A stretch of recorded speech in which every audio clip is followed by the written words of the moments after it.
अस्सलामु अलैकुम dear students, इंशाल्लाह आप सब खैरियत से होंगे। तो आज हमारा फर्स्ट ईयर केमिस्ट्री का लेक्चर नंबर 23 शुरू होता है। तो आइए शुरू करें। First year chemistry lecture number 23। Lecture number 23। अजीज तलबा, इस लेक्चर का नाम है expression for frequency. Expression for frequency and wave number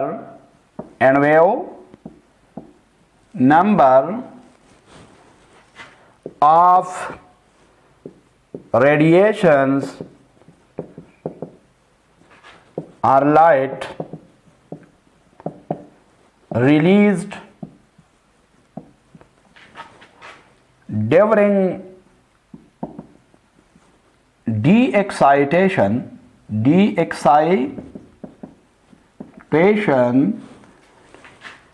of atom।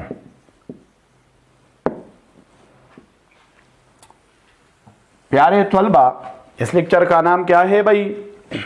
Expression का मकसद है मसावात फॉर फ्रीक्वेंसी के लिए एंड वेव नंबर और वेव नंबर के लिए आप रेडिएशन उन शुआओं के रिलीज जो खारिज होते हैं during D excitation of atom, किसी एटम की डी एक्साइटेशन के दौरान।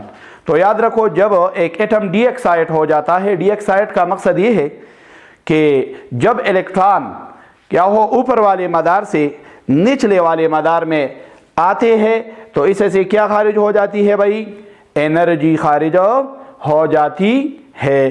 तो ये एनर्जी किस शक्ल में होती है? लाइट की शक्ल में। तो इस लाइट यानी रोशनी की वेव नंबर भी होती है, वेव नंबर, और इसकी फ्रीक्वेंसी भी होती है।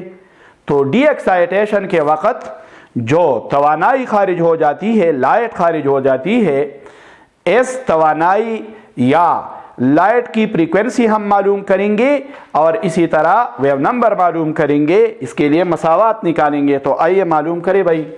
पहला टर्म क्या है? फ्रीक्वेंसी। एक्सप्रेशन, तो इसमें पहला नंबर क्या है? एक्सप्रेशन और equation for frequency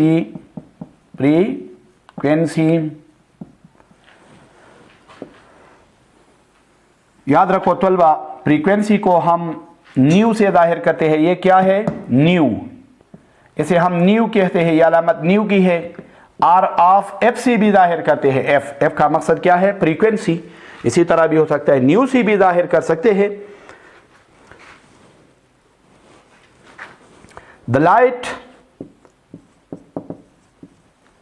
light released,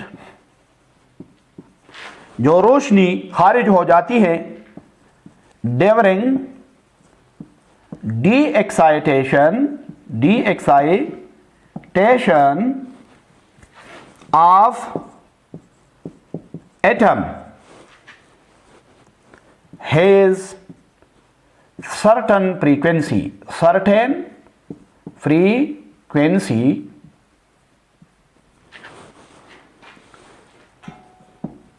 which is calculated as। याद रखो अजीज तलबा, द लाइट रिलीज, जो रोशनी खारिज हो जाती है ड्यूरिंग डी एक्साइटेशन के दौरान आप एटम के है सर्टेन फ्रीक्वेंसी, इसकी ख़ास फ्रीक्वेंसी होती है, विच इज़ कैलकुलेटेड एज, जो ऐसा मालूम किया जाता है। किस तरह से? इस तरह से मालूम किया जाता है। जानते हैं आप किस चीज़ को? अकॉर्डिंग टू बोहर कॉन्सेप्ट आपने पढ़ा है भाई। अकॉर्डिंग टू बोहर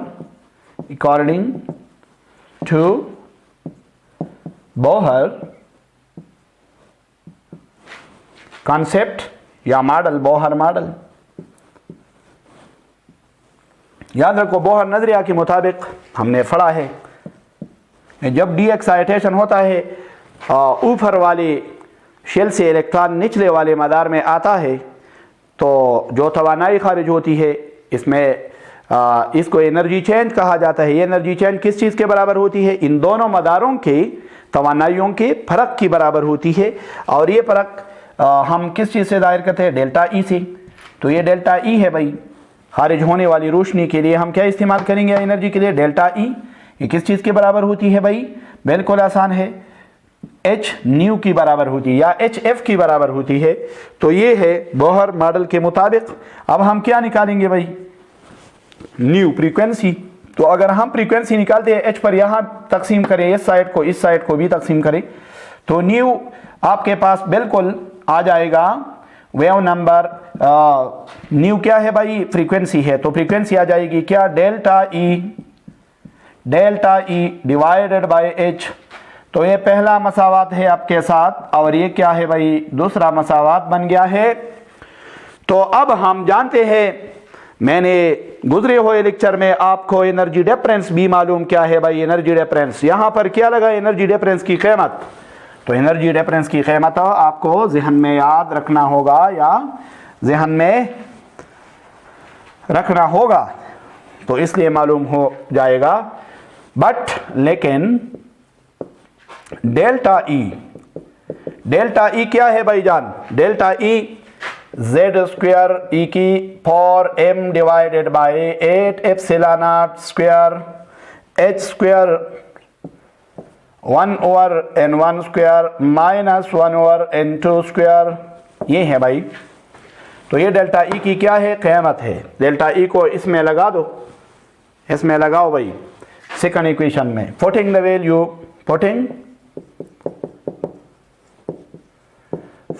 वैल्यू आप डेल्टा ई को रखो n इक्वेशन, सेकंड इक्वेशन में रख दो, तो मालूम हो जाएगा न्यू क्या है? वेव नंबर है। डेल्टा ई मालूम होगा, ये रख दो भाई। डेल्टा ई की जगह क्या लगाओ? जेड स्क्वायर ई की 4m divided by 8 epsilon not square H square n2 1 over n1 square minus 1 over n2 square, ये आ गया है। लेकिन ये तकसीम में क्या है? डिवीजन में h है, तो h यहाँ पर लगाओ डिवीजन में भाई h।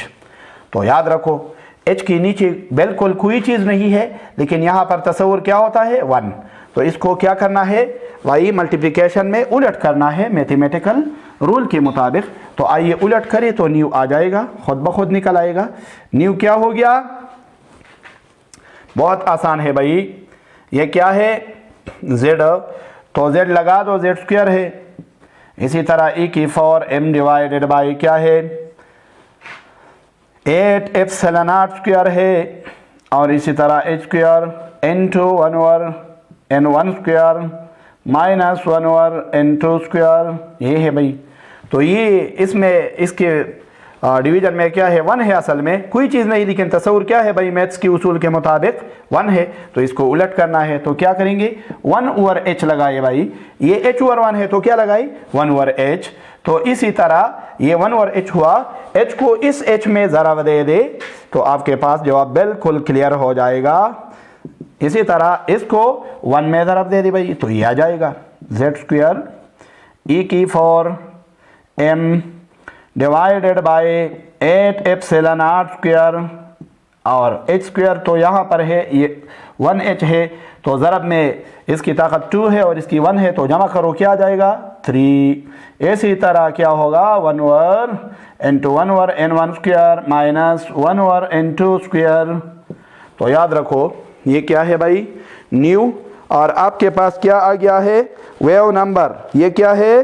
वेव नंबर का फार्मूला है। आप यहाँ तक किसी भी एटम के लिए इस्तेमाल कर सकते हैं। हाँ, अगर हाइड्रोजन के लिए इस्तेमाल करो तो Z की कीमत क्या लगाएंगे? 1 लगाएंगे। इसी तरह भी हो सकता है। अब मैं आता हूँ किस चीज़ की तरफ? दूसरी टर्म की तरफ, जिसे हम क्या कहते हैं? Wave number. दूसरा क्या है भाई? एक्सप्रेशन फॉर वेव नंबर को आप किस चीज़ से जाहिर करेंगे? न्यू बार से न्यू बार, ये क्या है भाई न्यू, और ये क्या है बार, जिसे हम बार यानी डैश कहते हैं, बार न्यू बार है, न्यू बार से जाहिर किया जाता है। याद रखो भाईजान, हाँ, जो रोशनी डी एक्साइटेशन की वक़्त खारिज होती है तो इसकी कुछ क्या होती है भाई, यानी वेव नंबर होता है। तो आइए वेव नंबर किस तरह मालूम करते हैं। वी नो दैट, याद रखो, वी नो दैट, हम जानते हैं that nu bar is equal to nu by क्या है, सी है। सी क्या है भाई, स्पीड ऑफ लाइट, उस लाइट की स्पीड है जो खारिज हो जाती है, यानी लाइट की स्पीड है भाईजान सी। सी किस चीज़ से लिया गया है, सेलेरेटस से। याद रखो सेलेरेटस का क्या मकसद है, रोशनी की स्पीड, तो सेलेरेटस से लिया गया है। तो हम क्या मालूम करते हैं भाई, ये मालूम करते हैं कि न्यू बार क्या होगा। तो न्यू बार आप जानते हैं कि ये पहला मसावात हो गया है। आप इसमें क्या डालें भाई, न्यू की कीमत। तो न्यू की कीमत आपको इंशाल्लाह मालूम है, न्यू की कीमत क्या है भाई। इसी तरह न्यू की कीमत यहाँ लगा दो, या इसी तरह करो कि न्यू की जगह जो हमने अभी मालूम किया, बट न्यू हमने क्या निकाला भाई, जेड स्क्वायर ई की ताकत power m divided by 8 epsilon r square h cube, अभी h क्यूब आ गया है, इनटू 1 ओवर क्या n1 square minus 1 over n2 square है। तो ये न्यू की कीमत है। इस तरह करो कि ये कीमत लगा दो इसमें, तो आ जाएगा जवाब इंशाल्लाह। Putting the value of new in the first equation, इसमें लगा दो भाई, ये कीमत इसमें लगा दो। पुटिंग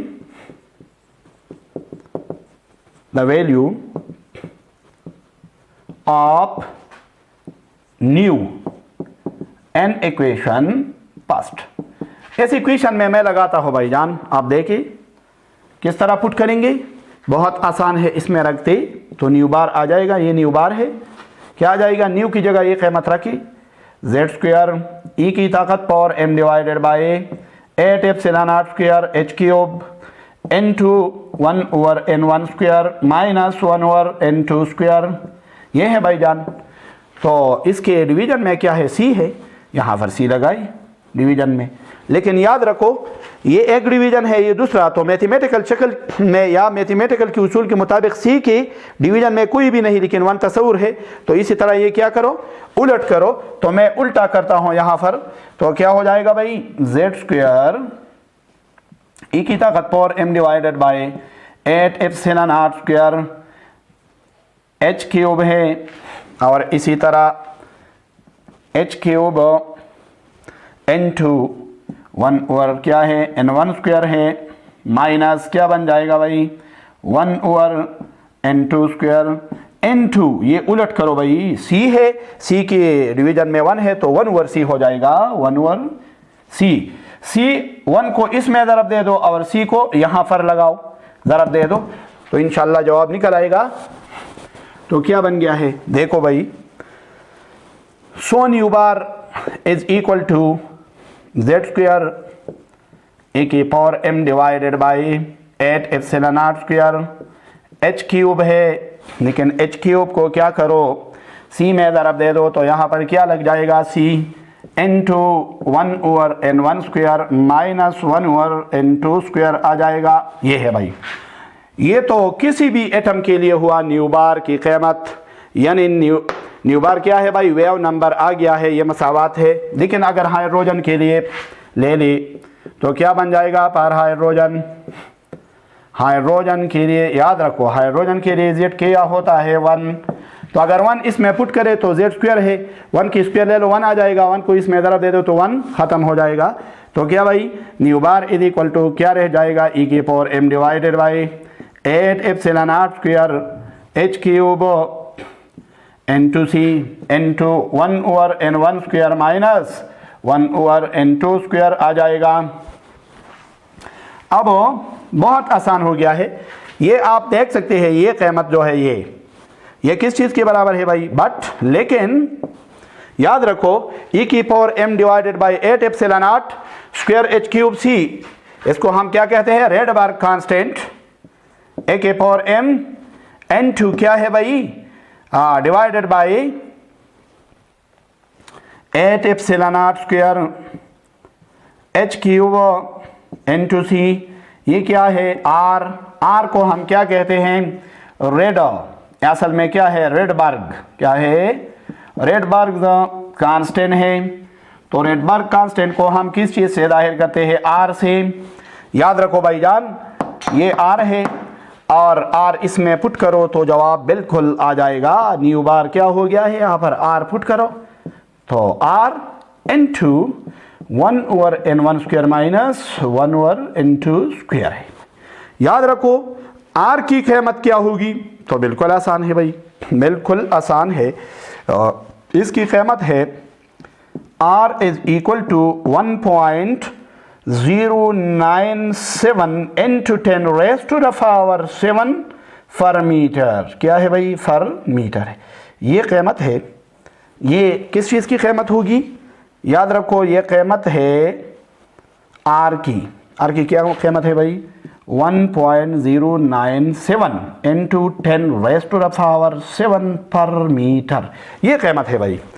तो r की जगह आप ये भी लगा सकते हैं यहाँ पर, याद रखो। और ये जवाब किस चीज़ में आता है, पर मीटर में, क्योंकि न्यू बार की इकाई जो है वो असल में क्या है, पर मीटर है। याद रखो तो ये न्यू बार हुआ। तो आज का ये टॉपिक था। तो तलबा इंशाल्लाह आपको समझ आया होगा, बहुत अच्छे तरीके और आसानी से मैंने आपको पढ़ाया है। तो नेक्स्ट लेक्चर का इंतज़ार करें। बहुत शुक्रिया।